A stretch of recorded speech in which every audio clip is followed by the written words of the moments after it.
Hello बच्चों। चलिए प्रश्न को पढ़ते हैं। नीचे दिए गए कथनों पर विचार कीजिए जिसमें एक या दो खाली स्थान दिए गए हैं। पहला क्या है? बाएं आर्टरीवेंट्रिकुलर अपर्चर में एक वाल्व होता है जबकि दाएं आर्टिकुलर वेंट्रिकुलर अपर्चर में दो वाल्व होता है। दूसरा है, मनुष्य के बाएं आलिंद में तीन रक्त चार पल्मोनरी शिराओं द्वारा प्राप्त होता है। और तीसरा दिया हुआ है, 5 आयरन रक्त के स्कंदन में महत्वपूर्ण भूमिका निभाते हैं। तो निम्न में से कौन सा विकल्प कथनों में 1 से 5 क्रमिक खाली स्थानों की सही पूर्ति करता है?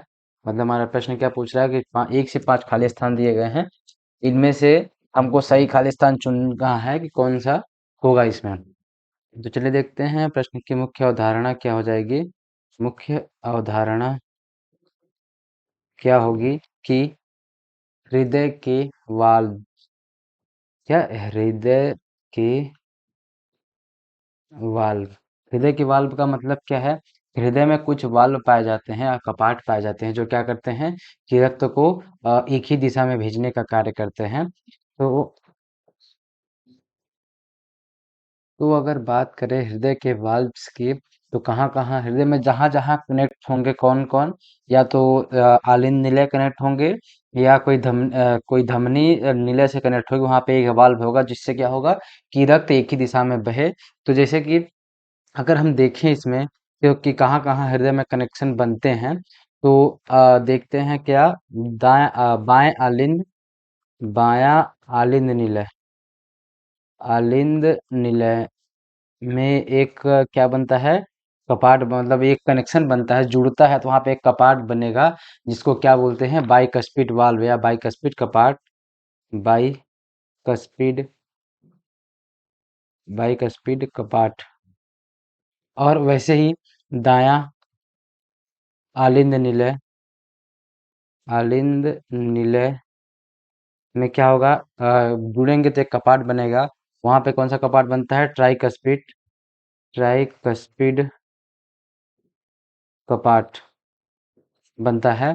और ये तो आलिंद निलय के जुड़ने से हुआ।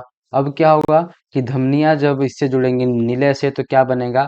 क्या होता है? धमनी, धमनी किससे जुड़ेंगी? निलय से, निलय से जुड़ेंगी तो क्या वहां पे कौन सा कपाट बनेगा? वहां अर्धचंद्राकार, अर्धचंद्राकार कपाट, पद मतलब कि बनता है, या जो रहता है वहां पे, जिससे रक्त क्या हुआ एक ही दिशा में आगे बढ़ता है।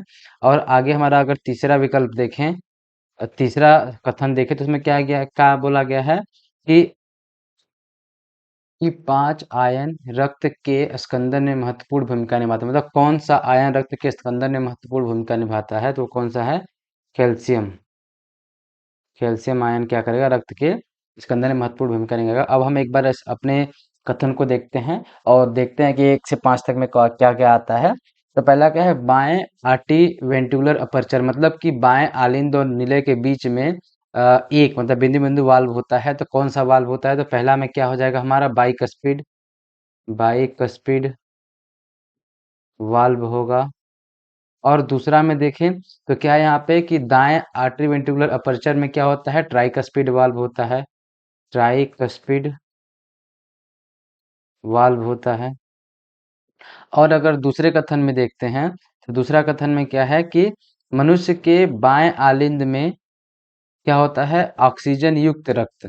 क्या होगा? ऑक्सीजन युक्त। तीसरा में क्या होगा? ऑक्सीजन, ऑक्सीजन युक्त रक्त। और चौथा क्या होगा कि ऑक्सीजन युक्त रक्त पल्मोनरी शिराओं द्वारा प्राप्त होता है। कितनी पल्मोनरी शिराओं द्वारा? तो 4 पल्मोनरी शिराओं द्वारा रक्त प्राप्त होता है। और पांचवा अगर बिंदु का बात करें, तो क्या होगा कि पांचवा आयन रक्त के स्कंदन में महत्वपूर्ण भूमिका निभाता है। तो कौन सा ion? Calcium ion. Calcium ion क्या करेगा? रक्त के स्कंदन में महत्वपूर्ण भूमिका निभाता है। अब देखते हैं कि 1 से 5 तक कौन से विकल्प में आ रहा है।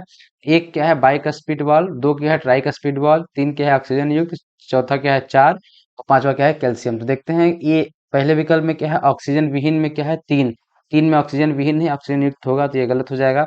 दूसरा विकल्प क्या है, एक में बाइक स्पीड ठीक है, दूसरे में ट्राइक स्पीड ठीक है, 5 में कैल्शियम ये ठीक है, मतलब ये हो सकता है, ये विकल्प हमारा हो सकता है। अब आगे देखते हैं कि और कोई अगर सुटेबल मिलता है तो ये गलत हो जाएगा और वो सही हो जाएगा। तो अगर हम तीसरा विकल्प देखिए तो पहला क्या है, ट्राइक स्पीड गलत हो जाएगा क्योंकि बाइक का स्पीड है पहले में। तीसरा विकल्प गलत। और चौथे विकल्प पे देखें तो पहला क्या है, बाइक स्पीड, दूसरा क्या है, ट्राइक स्पीड, और पांचवा क्या है, सोडियम। सोडियम नहीं होगा यहाँ पे, कैल्शियम होगा। ये चौथा विकल्प भी गलत हो जाएगा। तो हमारे प्रश्न का सही विकल्प क्या हो जाएगा, विकल्प नंबर 2। आशा करते हैं आपको दिए गए प्रश्न का उत्तर समझ आया होगा। धन्यवाद।